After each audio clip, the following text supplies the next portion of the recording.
How does little old me pack up this rig in 10 minutes or less to hit the road?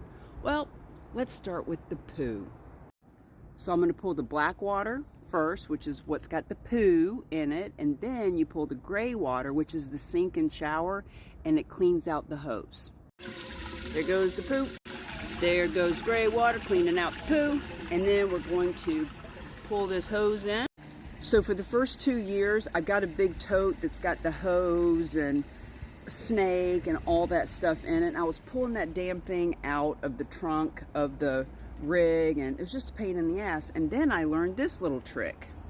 Before I get to that, let me just say, as you unhook this, you know, you pull it up and get all the fluid to go down out the other end. Now, for those of you who say, where are your gloves? Oh my God.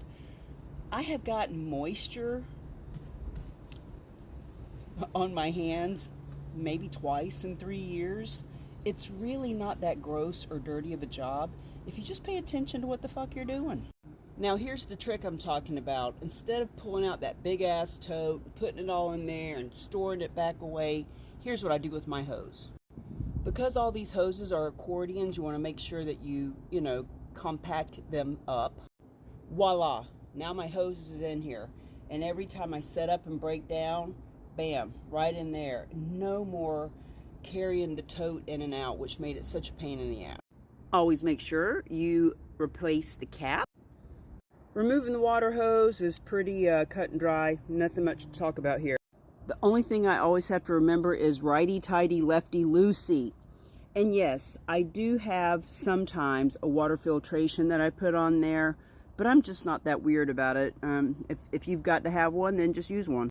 And I do have a pressure valve, which I highly recommend. I don't know why I don't have it on right now, but I'm going to be re-hooking everything here in a little bit, and I'll put it on and show you. Water intake is always on the driver's side.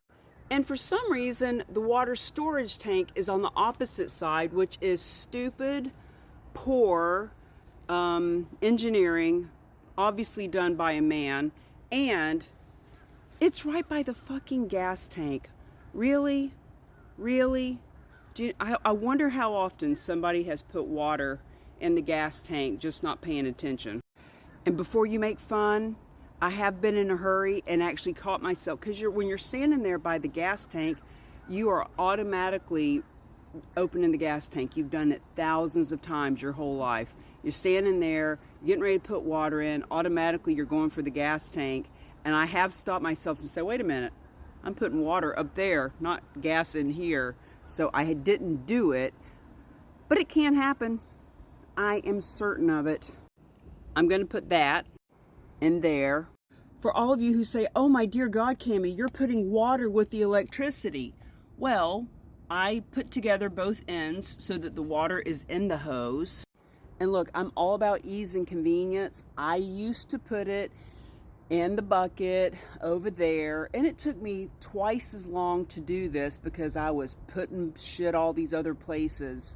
But it's never been a problem. You just have to be smart. I mean, duh, you're not taking the hose and squirting water in there.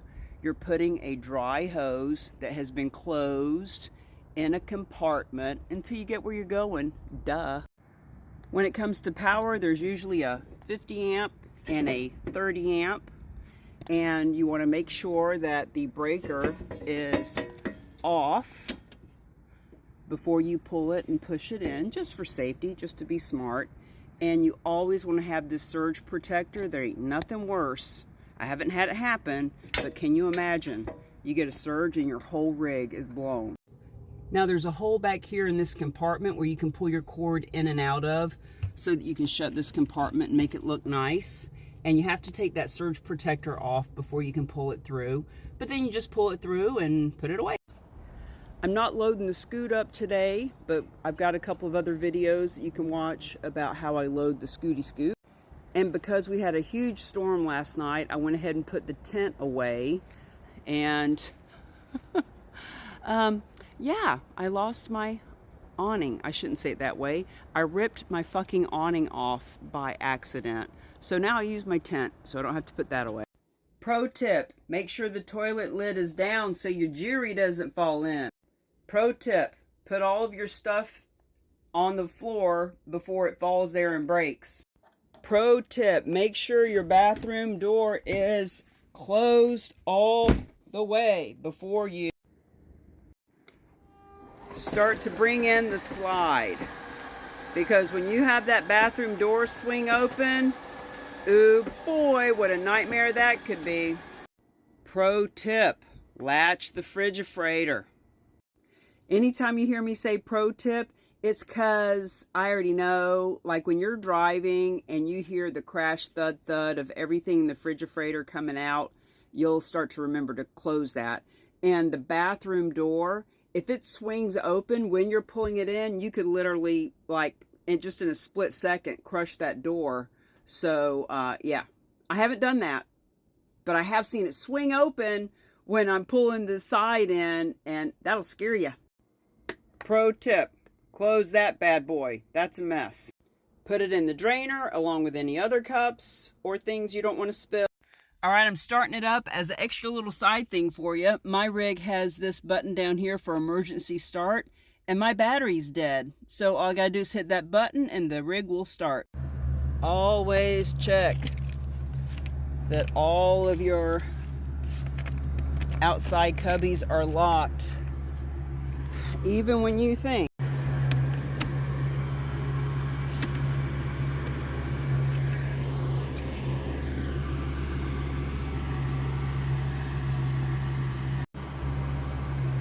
I'm going to do a once over around the outside. Now my jacks are still down, but I'm going to pull them up in a minute.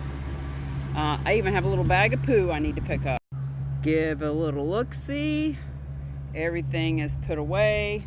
I even have a grounding mat that I have a wire that comes out to the ground, but I've got that pulled in.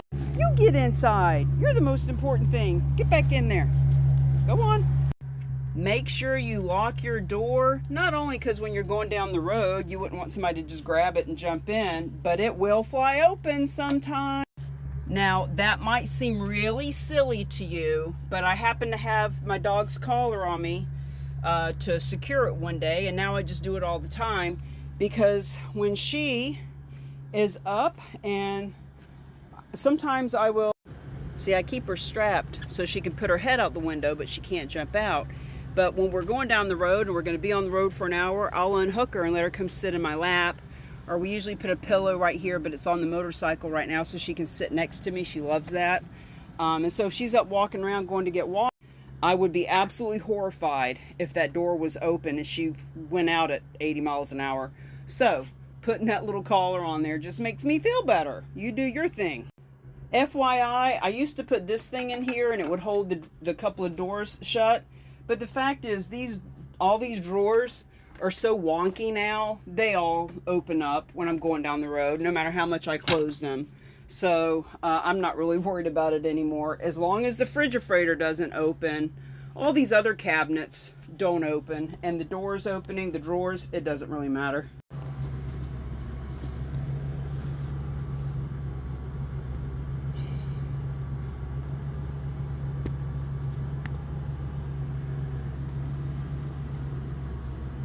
So as you can see, the brake is on, and you can hear them going down, or I guess I should say going up. So now that the hydraulics are up, I got my seatbelt on, she got her seatbelt on. I know the awning's not out because I ain't got one no more, and here we go. Oh, and I have a backup camera, and so I make sure that that's on. Kind of hard to see it, but it's on now. On the road again, just can't wait to get on the road again. I wanted to play that song, but I knew that trademark whatever would flag me. Roxy's a rig dog, she's rolling with the rock. January 10th 2024, and it's 75 degrees outside. This is why I love full-time RVing. Being the weather I want to be in. All right, on the next video I do, I'm going to show you how to set it up. Later.